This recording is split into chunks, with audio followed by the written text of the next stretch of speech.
tables. You will be given tables like this that are not completely filled in, which means you're going to have to fill them in, okay? And on a test, I mean, these skills won't be there because you won't have these commands to do it on a test. But in real life, when you're actually at work, you work with spreadsheets and things like that, you would need these skills for that kind of topic. So what I'm going to do is click over here in this total.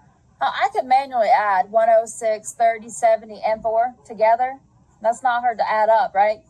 But there are extra keys on here. So I'm going to go to table design, layout. And you see this over here, it says formula. If you click on that, it'll ask you to sum everything to the left. So I'm just going to hit enter. It adds it for you.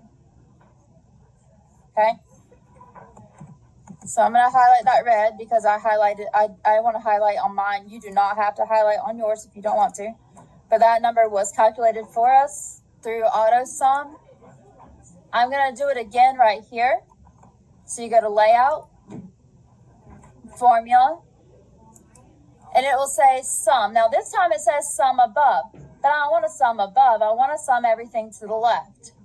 So I'm going to take out the word above and write in the word left and hit enter, and it will sum it all up for me. Having this skill will help you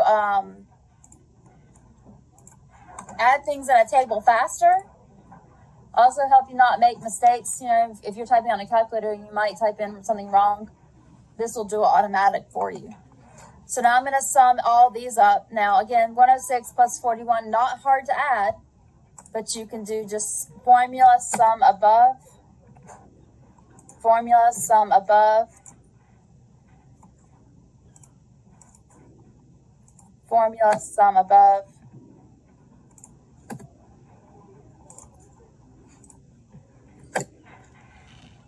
and we get all of our numbers pretty fast in a table.